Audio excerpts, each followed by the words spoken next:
All right, gang, what's up? My last Zoom video was so popular that I wanted to give an update video, a couple months later, update you on some of the additional tips and tricks I have put together for my ATEM multi-camera into Zoom setup, all that stuff. A couple of big points I want to go over. First one is going to be over here on the computer. So, couple things. First thing I think is super useful to get into is the wonkiness is still alive and well. Whoa, this camera is not good for this. Okay, first thing I want to get into is how to start getting more stuff into your Zoom feed, and I've been doing that all through OBS on an additional computer. I don't think that was really in the last video at all, so I'll show you what that looks like. Let me show you. Okay, so I now have on my table over here an extra computer. This is my old MacBook, and I have OBS right here, opening that up. This computer is now plugged in through HDMI into channel 2. Okay, now what OBS does, if I right click on the screen over here, let me change this over here. I'll explain what this stuff is in a second. Okay, let's get that going. Okay, so if you see this screen right here, right? If I right click this full screen BMD HDMI, that now does is on that source, camera 2, it is now playing that video. I also can make sure it's picking up the audio too. On the switcher, I would just turn that audio channel on. Very cool. But so, whoa, swing you around. So with that system, I am able to do all sorts of stuff. I can play videos, I can bring graphics in, and always run my lower thirds and stuff like that. I can do questions and have those display on screen. The simplest stuff is just playing videos, just using it as a camera source, like that. What you can do on top of that is then use that to bring graphics into the feed. The way I actually get that stuff into OBS is there's much better tutorials online. You create a scene, and then in the source in that scene, again, if I'm adding a video, I do VLC video source, click that, name it, and then once I name it and create it, I then pick the video that I want to do and make sure it's in the source. And then it's going to show up. I hit that transition button, bam, throws it onto camera 2. A cool thing I like to do though is do like question and answer, and I figured out how to work that through the keyer in the ATEM. I'll show you what that looks like. So over here, I'll swing this on. I have this thing called question and answer right here. I'll transition that. So that is now what camera 2 is showing. Right now we have camera 3 on the program. So what I can do is I've now set up the upstream keyer that if I turn this on, bam, it is now going to display that graphic on top of the video.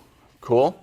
So, and the way I do that is through upstream key right here. Say fill source is computer, key source is computer, and then all you have to do is mess around with the clip and the gain to make it show up. Then to turn it off, bam, turn it off. And then if I want it back on, it's on. And then I can also then change by pressing the keyboard here, and now I can run through graphics. Like, feel free, obviously, riff on that idea however you want to figure out a way that it'll work for you and your setup. It's really the sky's the limit. It just requires now more work. You have to plan more, you have to build the stuff, you have to make sure it lays over your feed really nicely. Let's see what's next. Next update, bandwidth stability and that sort of stuff I want to get into a little bit. So the big thing that always terrifies me is if the feed is going to be choppy or janky. The ways to fix that and to kind of guarantee you'll have the best connection possible is hardwire your connection. So right here, we'll take a quick little look-see. We have wires running everywhere. They're running into a hub right here. The hub is linked in the notes. And then from the hub, I have one going into the ATEM, and then I have another one going into the computer. Now, This is one of those places you do not want to cheap out on.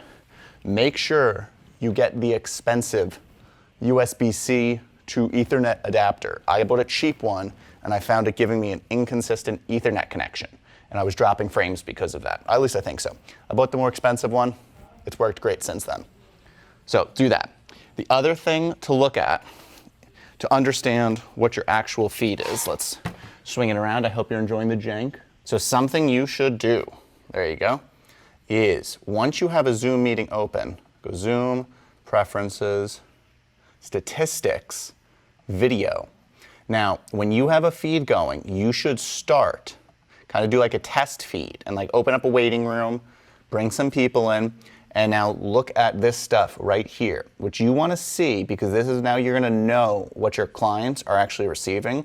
You want to make sure your resolution says 640. You want to make sure your frame rate is around 30 frames a second. That is the most important stuff to make sure that you're actually transmitting properly.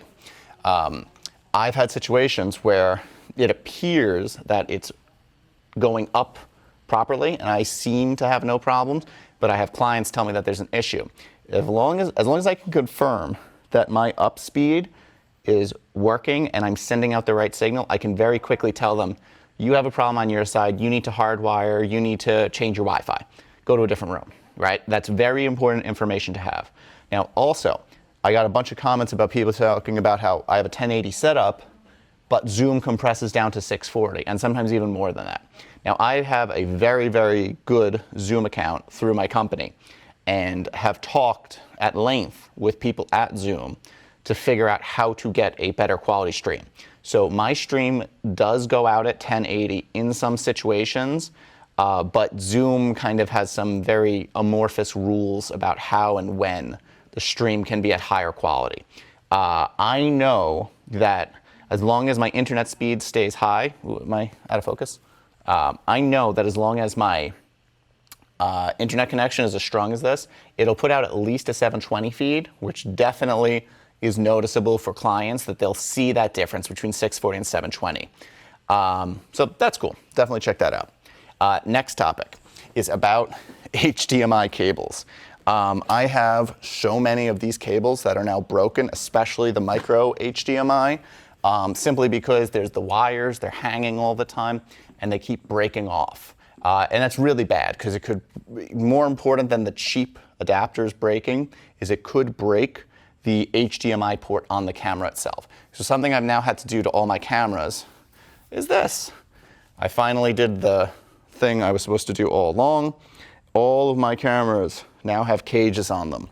And those cages have HDMI clamps, and those clamps hold the cable in. That does a really good job of making sure that those cables do not fall out or do any damage to the HDMI ports themselves. The last topic I want to talk about on my little Zoom update here is one of the biggest frustrations I've had is recording. So the Zoom recording, even if I'm putting the signal out at 720, now records at 720, or it actually really records at 640, and it looks terrible. Especially when I'm so used to shooting in 4K or doing fancy stuff, having this really, really bad signal doesn't look very professional. So their solutions are, you could use OBS on the computer that's putting out the Zoom meeting, and having that, there's a whole setup process where you can use OBS to record the meeting. It's not a great solution, at least for me, because what I find is it crushes my computer, and then because my computer's being so crushed by that process, it's actually making a lot of lag come into the feed. That's bad. So that's going to be a no for me.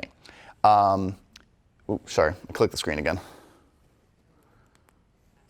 Sorry, I'm holding an A7S III now, and there's a bunch of rigging on it, and it's much, much heavier than my old camera used to be.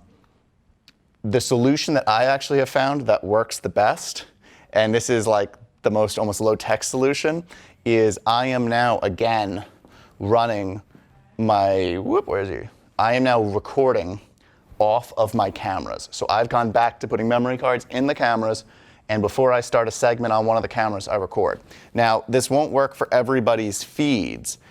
because if you're doing a lot of switching, you're going to have so much editing to do to reconcile the cameras and make sure everything is synced up properly. But you do now have the full 1080 feed off of those cameras.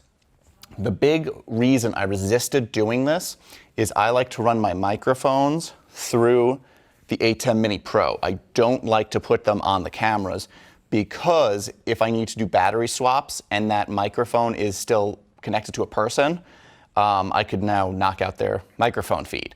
That'd be bad. So I now have basically just accepted that. I put the microphone on the camera itself.